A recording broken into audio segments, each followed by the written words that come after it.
الثناء والعظمة والكبرياء والصلاة والسلام على سيد الرسل وخاتم الأنبياء شمس الضحى بدر الدجى صدر العلا نور الهدى سيدنا محمد المصطفى والمجتبى وعلى آله وأصحابه النجوم الهدى. أما بعد فأعوذ بالله السميع العليم من الشيطان الرجيم. بسم الله الرحمن الرحيم. قتل أصحاب الأخدود النار ذات الوقود إذ هم عليها قعود وهم على ما يفعلون بالمؤمنين شهود. صدق الله وصدق رسوله النبي الكريم والأمين الرؤوف الرحيم. اللهم رب اشرح لي صدري ويسر لي أمري واحلل عقدة من لساني يفقهوا قولي. إن الله وملائكته يصلون على النبي يا أيها الذين آمنوا صلوا عليه وسلموا تسليما. الصلاة والسلام عليك يا سيدي يا رسول الله وعلى آلك وأصحابك يا سيدي يا حبيب الله. الصلاة والسلام عليك يا سيد الأنبياء والمرسلين وعلى آلك وأصحابك يا شفيع المذنبين. اللہ رب ذوالجلال خالق ارض و سما مالک یوم الدین جل وعلا شانہ کی لامحدود حمد و ثنا، سید الانبیاء شفیع روز جزا شافع محشر ساقی کوثر محبوب رب اکبر صلی اللہ علیہ وسلم کی بارگاہ میں ہدیہ درود و سلام کے بعد گفتگو کا آغاز فرمان رسول رسالت سے حسین حدیث پاک سے میرے آقا خاتم الانبیاء صلی اللہ علیہ وسلم نے ارشاد فرمایا، قیامت کے دن اللہ پاک کہ عرش کے سوا کوئی سایہ نہیں ہوگا. تو اس دن اللہ رب ذوالجلال بالخصوص تین افراد کو عرش اعظم کا سایہ عطا فرمائے گا. ویسے یہ سایہ کے لحاظ سے مختلف روایات میں تعداد مختلف ہے، مختلف مواقع پر، مختلف محفلوں میں، مختلف مجلس میں میرے آقا کریم صلی اللہ علیہ وسلم نے یہ بات مختلف انداز سے فرمائی. لیکن جس مجلس کی بات ہم کر رہے ہیں، اس مجلس میں بات ہوئی فرما عرش اعظم کا سایہ اللہ رب ذوالجلال تین افراد کو عطا فرمائے گا. ان میں سے پہلا شخص وہ ہے جو میرے کسی امتی کی پریشانی کو دور کر دے، اللہ قیامت کے دن اسے عرش اعظم کا سایہ عطا فرمائے گا. دوسرے نمبر پہ فرما جو میری سنت کو زندہ کرنے والا ہو، اللہ اسے عرش کا سایہ نصیب فرمائے گا. تیسرے نمبر پہ فرما جو مجھ پر کثرت سے درود پاک پڑھنے والا ہو، اللہ اسے عرش کا سایہ نصیب فرمائے گا. برادران اسلام، 30واں پارہ قرآن کریم کا سورۃ البروج، اس کی چند آیات تلاوت کی. خالق کے لب جزل ہے. اس سورت کا ایک رکوع ہے، 22 آیتیں. اللہ نے اس سورت کے اندر ایک خاص واقعہ ذکر کیا اور اس سے اہل ایمان کو ایمان پر مستقیم رہنے کے لیے ایک انداز دیا خالق لب جزل نے کہ ایمان کتنی بڑی نعمت ہے اور اس پر استقامت کتنی ضروری ہے. اللہ کریم نے فرمایا قتل اصحاب الاخدود، کھائی والوں پر لعنت ہو، مار پڑے ان کھائی والوں پر. بھڑکتی آگ والے جب وہ اس کے کناروں پہ بیٹھے ہوئے تھے، وہ خود اس پر گواہ ہیں جو وہ مسلمانوں کے ساتھ کر رہے تھے. خالق لب جزل نے فرمایا کیا انہیں مسلمانوں کی صرف یہی بات بری لگی کہ مسلمانوں نے کہا اللہ ان یؤمنوا باللہ العزیز الحمید، کہ ہم ایمان لائے اپنے اللہ پر جو عزت والا بھی ہے، ہر تعریف کے لائق ہے. اس واقعے کی تفصیل حدیث رسول صحیح مسلم کے اندر موجود ہے اور دیگر کتب احادیث میں بھی ذکر ہوا. بڑی طویل حدیث ہے، شارٹ کٹ کرنے کی کوشش کرتا ہوں، مفہوم سمجھانا چاہتا ہوں. نبی علیہ السلام نے فرمایا پچھلی قوموں میں ایک بادشاہ تھا جو خدائی کا دعویٰ کرتا، اپنی ربوبیت کا اعلان کرتا اور لوگوں سے کہتا میں تمہارا رب ہوں. اللہ رب الجلال کے بندے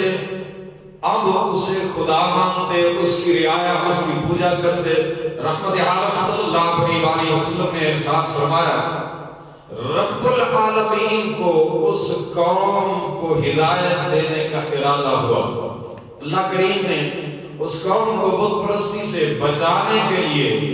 اب ہدایت کا رستہ کھولنا چاہا تو سبب کیا بنا؟ کہا اس بادشاہ کی حکومت ایک جادوگر کے جادو کے ذریعے سے چلتی تھی. نبی محتشم صلی اللہ علیہ وسلم نے فرمایا جب وہ جادوگر بوڑھا ہوا اس نے بادشاہ سے ریکویسٹ کی کہ جناب اب میرے اعضاء جواب دے گئے ہیں، میں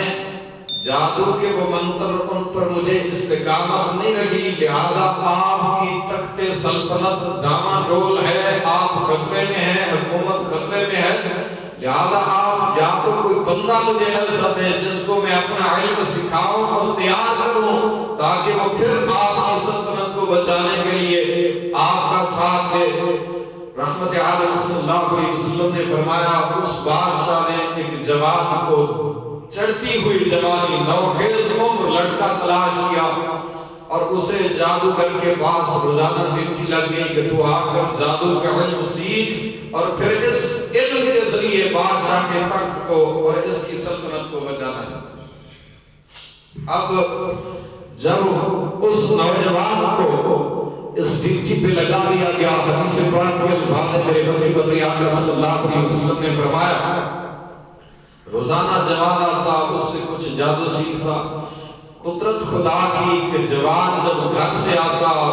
اور اس جادوگر کے ڈیرے تک جاتا راستے میں ایک راہب کا عبادت خانہ بھی پڑتا تھا اور یہ روزانہ دیکھتا کہ لوگوں کا وہاں پر کچھ جم میں غفیر ہے، لوگ جمع ہیں، ہجوم ہے، تو اس کے دل میں خیال آتا پتہ نہیں یہ کون سے لوگ ہیں اور کیا کر رہے ہیں. لہٰذا ایک دن جب وہاں چلا گیا دیکھا تو ایک راہب ہے جو ایک وحدہ لا شریک مولا کی عبادت کی باتیں کر رہا ہے اور ایک دین کا پیغام دے رہا ہے. تو اس راہب کی باتیں اس جوان کو بھی اچھی لگنی شروع ہوئی. یہ کچھ دیر اس کی مجلس محفل میں بیٹھتا، پھر جادوگر کے پاس جادو سیکھنے جاتا. نبی علیہ السلام نے ارشاد فرمایا ایک دن قدرت اللہ کی کہ یہ نوجوان گھر سے آیا، دیکھا راستے میں راستہ بند ہے، لوگ جمع ہیں، بہت بڑا ہجوم ہے. پوچھا ان سے کیا ہوا؟ انہوں نے کہا بھی راستہ کس لیے بند ہے کہ ایک بہت بڑا اژدہا اس نے راستے کو اپنے گھیرے میں لیا ہوا ہے اور کوئی شخص گزر نہیں پاتا، وہ نکل جاتا ہے جو بھی ادھر سے گزرنے کی کوشش کرتا ہے. کئی بہت بڑے اژدہا اتنے ہوتے ہیں جو بندے کو ہسٹوریکل آپ سٹوریوں میں دیکھیں کہ وہ پورا بندہ ہی نکل جاتے ہیں. نبی محتشم صلی اللہ علیہ وسلم نے فرمایا اب اس جوان نے دل میں اپنے مالک سے بات کی اور عرض کیا میرے پروردگار میں آج پرکھنا چاہتا ہوں، آزمانا چاہتا ہوں جادوگر سچا ہے یا اس راہب کا دین سچا ہے.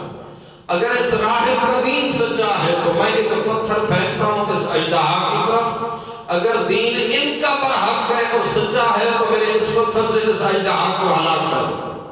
چنانچہ ایسا ہی ہوا. صحیح مسلم میں نبی علیہ السلام کے وہ الفاظ موجود ہے، میرے آقا کریم صلی اللہ علیہ وسلم نے فرمایا رستہ کھل گیا، اژدہا ہلاک ہو گیا. نوجوان کے دل میں ایمان اسلام گھر کر گیا کہ واقعی وہ وحدہ لا شریک مولا کا دین سچا ہے جس کی راہب دعوت دے رہے. اس زمانے میں راہب بھی برحق تھے چونکہ وہ دین عیسوی کے پیروکار اور ان کی دعوت دینے والے. جب تک میرے آقا کریم صلی اللہ علیہ وسلم کے اسلام کا اعلان نہیں ہوا اس سے پہلے جو مذاہب حضرت عیسیٰ علیہ السلام کا گزرا تو وہ برحق دین تھا اس زمانے کے لحاظ سے. کریم کائنات صلی اللہ علیہ وسلم نے فرمایا جوان کے دل میں راہب کی محبت گھر کر گئی، اب زیادہ وقت ادھر دینے لگا، اس راہب سے اللہ کی باتیں سیکھتا سنتا اور عیسیٰ علیہ السلام کے فرمودات ملفوظات سنتا، حتیٰ کہ اللہ رب ذوالجلال کی محبت نے اتنی جگہ اس کے دل میں قائم کر لی کہ یہ اللہ کے اولیاء کاملین میں سے شمار ہونے لگا، رب العالمین کا ولی کامل ہو گیا، اس کی مقبولیت و محبوبیت کے جھنڈے آسمانوں پہ گڑ گئے، زمین پہ اس کا چرچا اور شہرت ہونے لگا، حتیٰ کہ جو مریض آتے یہ ان پر کچھ دم فرماتا تو اللہ اس کو شفا عطا فرما دیتا، شہرت ہو گئی، چرچا ہو گیا، بادشاہ کے ایک وزیر کی آنکھوں کی بینائی چلی گئی، سرور انبیاء صلی اللہ علیہ وسلم نے فرمایا اب اس وزیر کو پتہ چلا کہ فلان جگہ پر ایک جوان ہے جو دم کرتا ہے تو آنکھوں کی بینائی واپس پلٹ آتی ہے، چنانچہ وہ بھی اس کے پاس آئے، اس جوان نے کہا وزیر صاحب ایک شرط پہ میں آپ کو دم کرتا ہوں، وہ شرط یہ ہے جس وحدہ لا شریک مولا کا میں پجاری ہوں تو بھی اسی کا پجاری بن جا، جس اکیلے وحدہ لا شریک مولا کی عبادت کرنے والا میں ہوں تو بھی اسی کی عبادت کرنے والا بن جا، لہذا تب میں آپ کو دم کرتا ہوں، اللہ اس دم کے ذریعے تمہیں شفا عطا فرمائے گا، شفا اللہ نے عطا کرنی ہے، میں تو ایک سبب کو ایک ذریعہ ہم نے بنایا، بارکیف اس وزیر نے اسی دین کو قبول کیا اور اس دین برحق کو قبول کرنے کے بعد اس نے جس وقت دم کیا آنکھوں پہ ہاتھ پھیرا، اللہ نے شفا کاملہ نصیب فرمائی، یہ واقعہ میرے آقا کریم صلی اللہ علیہ وسلم نے خود بیان فرمائی جو صحیح احادیث سے متفق علیہ ثابت ہے، حدیث متواتر ہے، اور حدیث متواتر وہ خبر تسلسل یعنی جو جس کے اندر کوئی شک کی گنجائش نہیں ہے، میرے آقا کریم صلی اللہ علیہ وسلم نے فرمایا اب جس وقت وزیر سے حجاب ہو کے بادشاہ کے دربار میں گیا، اس نے کہا یہ تو نبینہ ہو گیا تھا، اندھا تھا، آنکھوں سے دیکھتا کچھ نہ تھا، بینائی کیسے ملی، کون سے حکیم طبیب ڈاکٹر سے آپ نے علاج کروایا، اس نے اس نوجوان کا پتہ دیا، نوجوان کو گرفتار کر لیا گیا، اس سے پوچھا تم نے یہ دین کہاں سے لیا، اس راہب نے کہا تھا میرا پتہ بادشاہ کو نہیں بتانا ورنہ وہ مجھے بھی بربا دے گا، لیکن جبر تسلسل کے آگے نوجوان اتنا دیر تک جب تک سہتا رہا بلا کے بتا دیا کہ فلاں راہب سے یہ میں نے سب کچھ سیکھا ہے اور یہ مقام پایا، راہب گرفتار ہو گیا، وزیر گرفتار ہو گیا، نوجوان گرفتار ہو گئے، اب راہب کو اور اس وزیر کو بادشاہ نے سر کے بیچ میں جلاد کو حکم دیا کہ ان کے جسم کو دو حصوں میں کر دے، آرا چلا اور جسم دو حصوں میں کر دے، یہ مجھے اللہ نہیں مانتے، مجھے رب نہیں مانتے، یہ میری ربوبیت کے خلاف ہے، لہذا ان کا یہ علاج ہونا چاہیے، میرے کریم آقا صلی اللہ علیہ وسلم نے فرمایا اس جوان کے لیے کہا اپنا ایک فوجی دستہ بھیج کر پہاڑ کی چوٹی پہ لے جاؤ اور اسے گراؤ پہاڑ کے نیچے کھائیوں میں، اتنی بلندی سے گرے گا اس کا جسم کا ریزہ ریزہ ہو جائے گا، کچھ نہیں بچے گا، خالق العزت نے سورۃ البروج کی ان آیات میں انہی کھائیوں کا تذکرہ کیا جن کھائیوں میں اس بادشاہ نے اس جوان کو گرانے کا حکم دیا،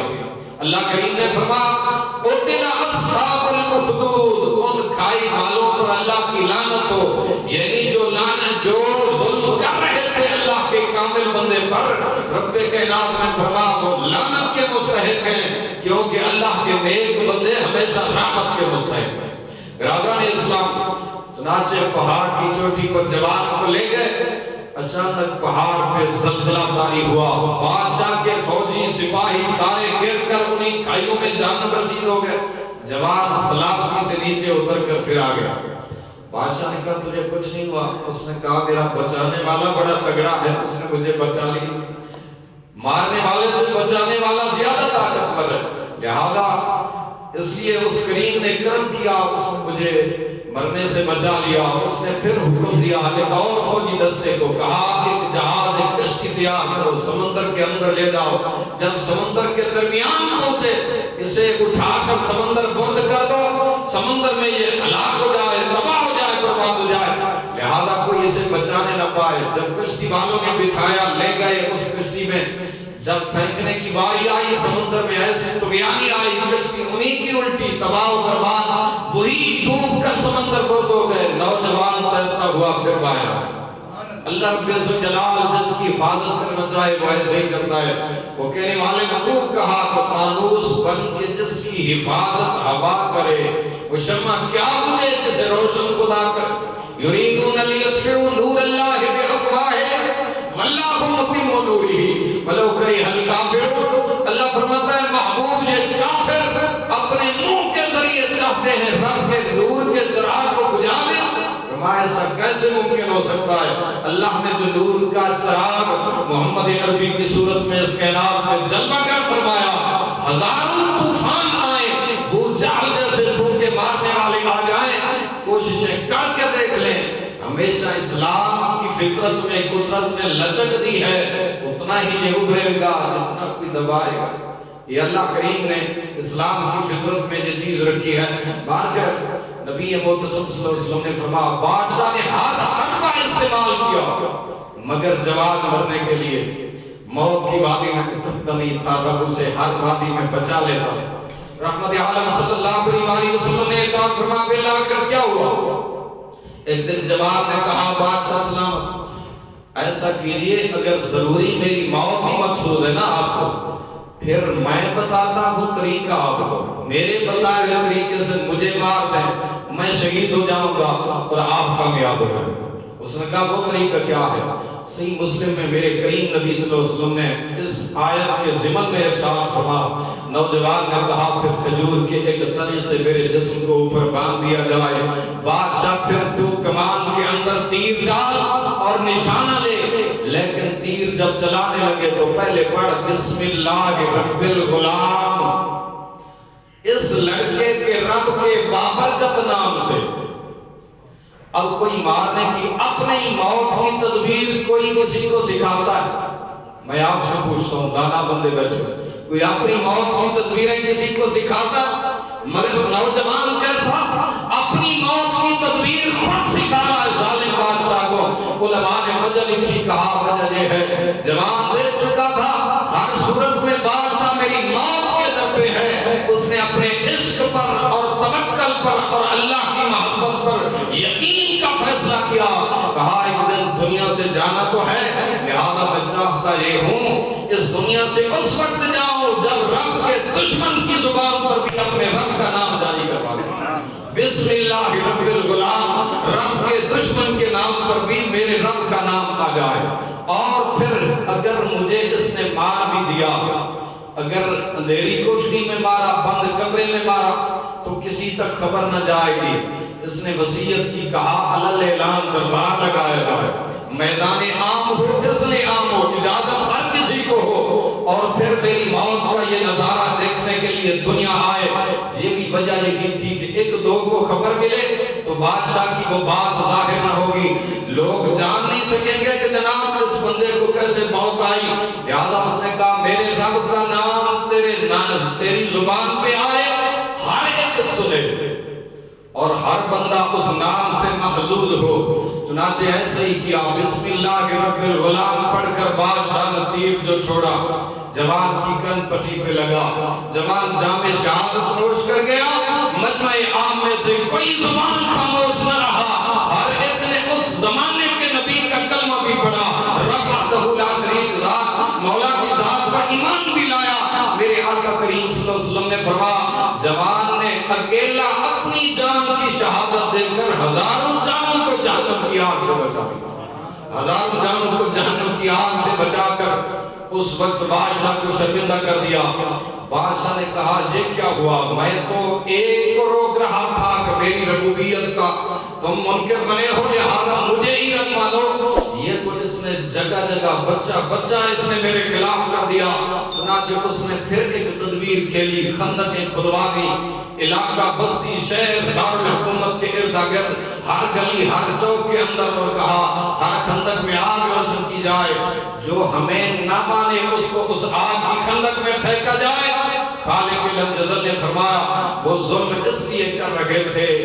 اللہ فرماتا ہے خود بیٹھے تھے وہیں پر، وَمَا وَهُمْ عَلَىٰ مَا يَفْعَلُونَ بِالْمُؤْمِنِينَ شُهُودٌ، وہ سارا منظر اس لیے کر رہے تھے، اپنی آنکھوں سے دیکھ بھی رہے تھے، وَمَا نَقَمُوا مِنْهُمْ إِلَّا يُؤْمِنُوا بِاللَّهِ الْعَزِيزِ الْحَمِيدِ۔ ماں ظلم کا بازار اس لیے گرم تھا کہ وہ رب کا نام لینے والے تھے۔ اللہ کریم نے فرمایا میری تقدیر بندوں کی تدبیر پر بھاری رہتی ہے، اس نے تو میرے بندے مارنے کے لیے خندقیں کھدوائیں، انہی خندقوں کی روشن آگ نے بادشاہ کے سپاہی جلا کر حزم کر دیے۔ خالق کائنات نے دنیا کو بتایا، فرمایا وہ رب ہمیشہ اللہ غالب علی امرہ، اللہ کا امر ہمیشہ غالب ہو کے رہتا ہے۔ میرے آقا کریم صلی اللہ علیہ وسلم نے فرمایا میرے امتیوں سابقہ قوموں کے ایمان پر استقامت کے واقعات قرآن میں ذکر کر کے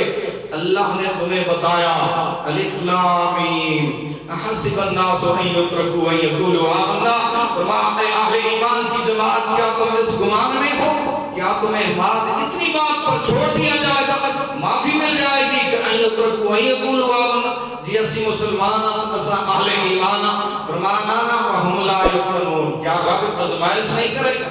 فرمایا یہ تو اس کی قدرت میں داخل ہے، یہ تو اس کا اصول فطرت ہے، وہ اپنے بندوں کو آزمائش کی وادی سے گزارتا ہے، اور آزمائش کی وادی سے گزارنا بھی عین رحمت اور عین حکمت پر مبنی ہے۔ پھر اس کی دوسری دلیل دی میرے کریم نبی صلی اللہ علیہ وسلم، آسمان اول سے ایک فرشتہ آ رہا ہے، آسمان دنیا سے، زمین سے ایک آسمان دنیا کی طرف فرشتہ جا رہا ہے، راستے میں دونوں کی ملاقات ہوتی ہے۔ زمین والے سے آسمان والے نے پوچھا کدوں آ رہے ہو، تو آسمان والے تو زمین والے پوچھا کدے جا رہے ہو، انہوں نے کہا جناب زمین والے نے کیا کہا اور آسمان والے نے کیا کہا۔ زمین والے نے کہا اللہ کا ایک بندہ تھا، اس کو مانتا نہیں تھا، یعنی کافر تھا، اس کے من میں آخری وقت تھا اس کا، اس کے من میں خواہش پیدا ہوئی کہ آج مجھے مچھلی کا گوشت مل جائے۔ بازار سے، محلے سے، شہر سے پتہ کیا، کہیں سے مچھلی نہ ملی، اسے خالق لمجدل نے حکم دیا آسمانی اول کے اس فرشتے کو، فرمایا جاؤ اس کی دنیا کے نیک اعمال میں، ضروری نہیں کہ مومن نیک عمل کرے، کافر بھی کوئی چنگے کام کر لینا کدی کدی، انہاں کو چنگا کام ہو جاوے تو اس کا بدلہ آخرت وچ نہیں دنیا وچ ہے۔ رب تعالیٰ نے فرمایا میں نے اس کے ہر اچھے عمل کا بدلہ دنیا میں دے دیا،